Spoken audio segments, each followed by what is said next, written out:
Olá você, seja muito bem-vindo ao podcast A Voz da Escritura. Estamos no 6º episódio.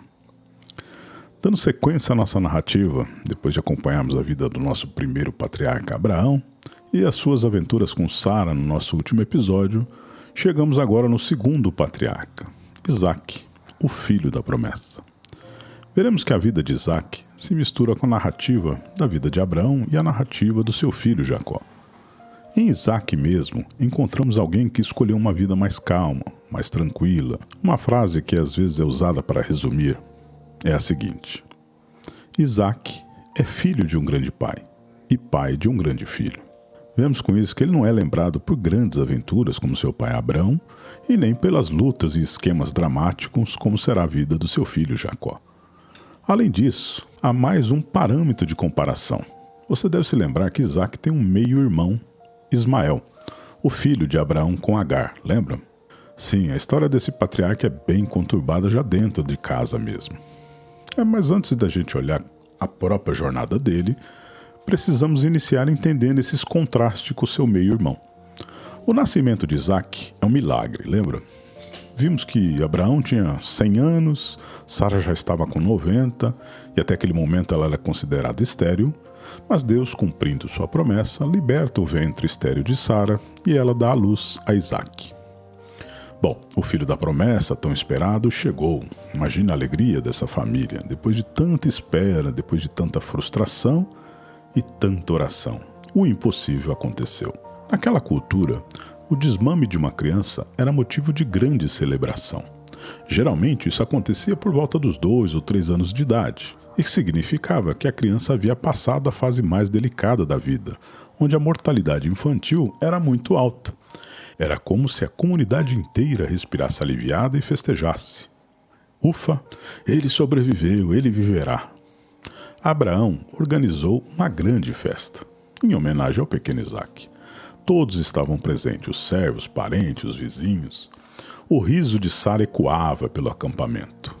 Mas nem todos riam com tanta alegria. Entre os convidados estava Ismael, filho de Agar, que já era um adolescente à época, com cerca de 16 ou 17 anos.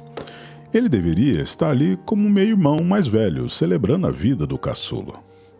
Mas o que se viu foi diferente. Ismael zombava de Isaque. O texto bíblico, inclusive, usa uma palavra hebraica que pode significar tanto brincar como escarnecer. Mas o contexto mostra que não era uma brincadeira inocente, mas sim um deboche, um desprezo, uma tentativa até de diminuir o filho da promessa. Talvez Ismael estivesse com ciúme. Afinal, até pouco tempo atrás, ele era o único filho de Abraão, o herdeiro natural. E agora tudo havia mudado. O riso de Isaque roubava o lugar que antes era só dele. Sara percebeu a cena. Seu coração de mãe não suportou ver o filho sendo humilhado. E em um gesto forte, ela disse a Abraão: expulsa essa escrava e seu filho, porque o filho dessa escrava não será herdeiro com meu filho Isaque. Isso está registrado em Gênesis 21, lá no verso 10. Essas palavras de Sara foram duras e doeu lá em Abraão. Ele amava Ismael também, afinal era seu filho. Mas Deus falou no coração de Abraão o seguinte: não se preocupe tanto com o menino e com a escrava. Atenda ao que Sara diz, pois é por meio de Isaque que a sua descendência será considerada. Mas do filho da escrava também farei uma nação, porque ele é seu descendente. Isso também está em Gênesis 21, lá no verso 12 e 13. E assim, no dia seguinte, Agar e Ismael foram mandados embora. Receberam um pão, um odre de água e saíram em direção ao deserto de Berseba. No deserto, Deus ouviu o clamor do rapaz e de Agar, e um anjo aparece a Agar e diz: não tenha medo, porque Deus ouviu o menino aí onde está. Levanta-te, toma-o pela mão, porque dele farei uma grande nação. Isso também está registrado em Gênesis 21, lá no 17 e 18. Essa passagem, esse episódio, é marcante, porque mostra como o plano de Deus não se mistura com as tentativas humanas. Ismael era fruto de pressa de Abraão e Sara. Lembra de dar uma ajuda? Mas ainda assim, Deus cuida dele, porque a graça divina não abandona ninguém. Ao mesmo tempo também, o texto deixa claro, o herdeiro da promessa, era Isaque. E veja, essa tensão, esses conflitos atravessaram gerações. O contraste desses dois ainda continua.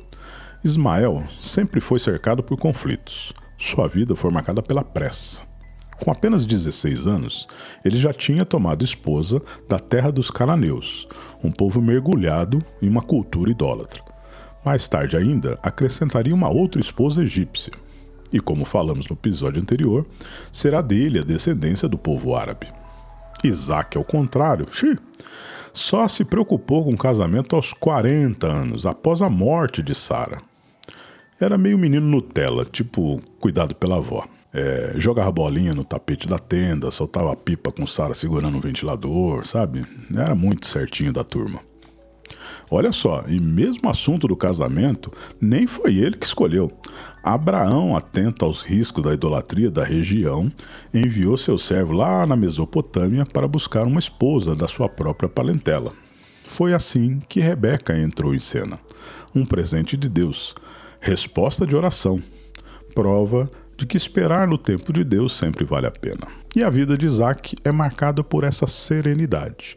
A Bíblia vai nos narrando que na terra em que ocupava Isaque junto com Rebeca, logo após a morte do seu pai Abrão, surgem alguns desentendimentos com povos que habitavam por ali, os filisteus. Imagine você, em uma sociedade agrícola e pastoril, onde a terra árida e o deserto cercavam a vida cotidiana, a água era uma questão de vida ou morte.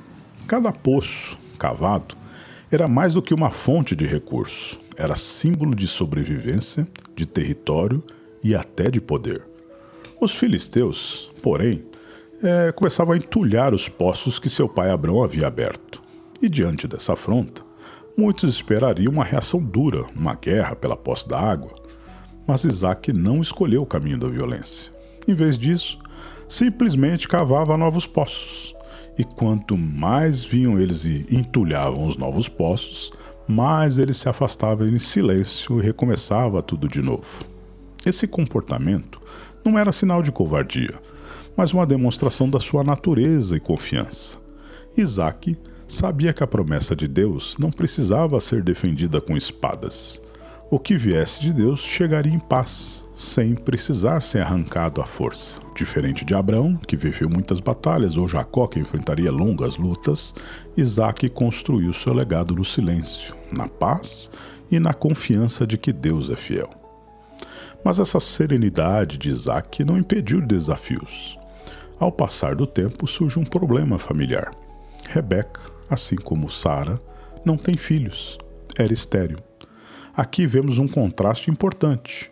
Enquanto Abraão e Sara tentaram ajudar a Deus com Agar, Isaque ora por Rebeca.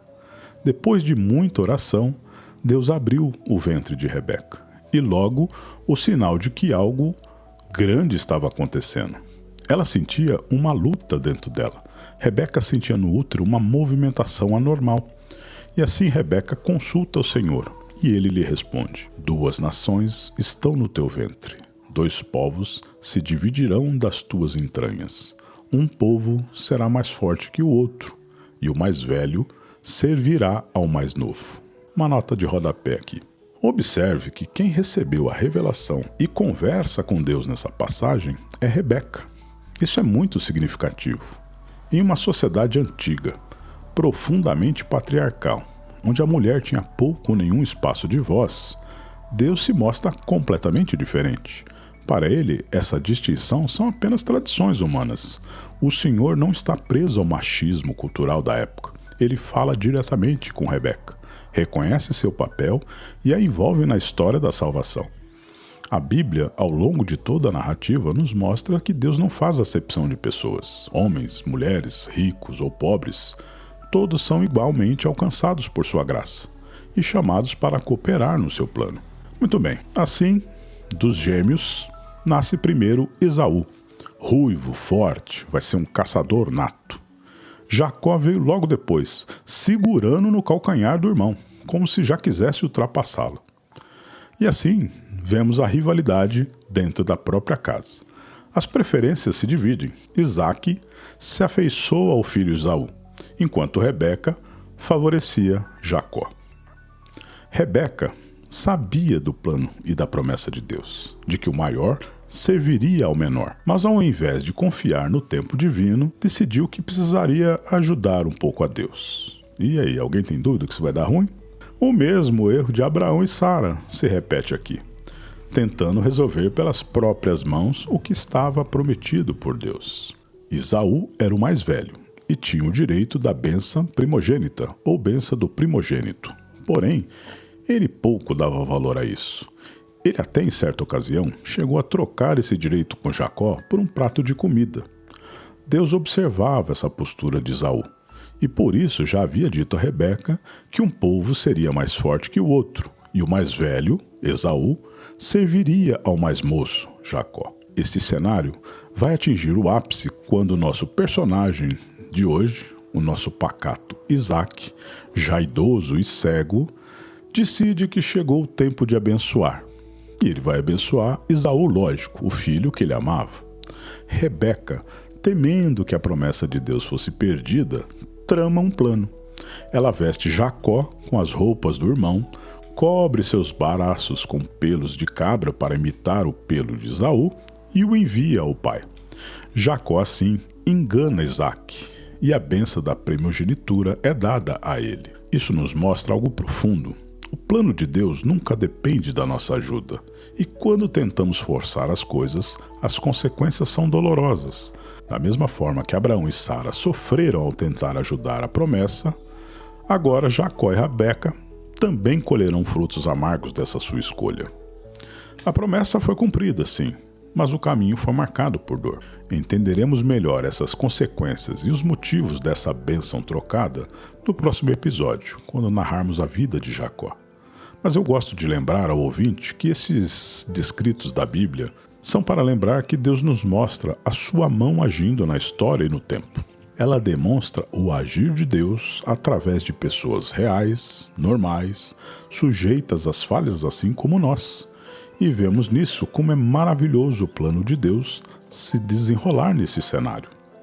Isaac não teve os grandes feitos do seu pai, nem as lutas intensas do seu filho. Seu legado foi diferente. Ele foi um homem que sustentou a promessa em paz. O homem que mostrou que o reino de Deus também se constrói com paciência, fidelidade e serenidade. Sua vida nos ensina que a pressa pode nos levar a alianças erradas, mas a espera em Deus sempre traz o melhor. E também que a fidelidade no simples é tão importante quanto os grandes feitos. Além disto, sua vida marcada por serenidade nos mostra que o plano de Deus não é sustentado apenas por heróis guerreiros ou feitos grandiosos, mas também por aquele que no silêncio confia, espera e vive em paz. No próximo episódio, vamos mergulhar na trajetória do seu filho Jacó, o homem que enganou, foi enganado, que fugiu e até que lutou com Deus, até ser transformado pela graça. Obrigado por ouvir até aqui. Esse foi o nosso podcast, A Voz da Escritura.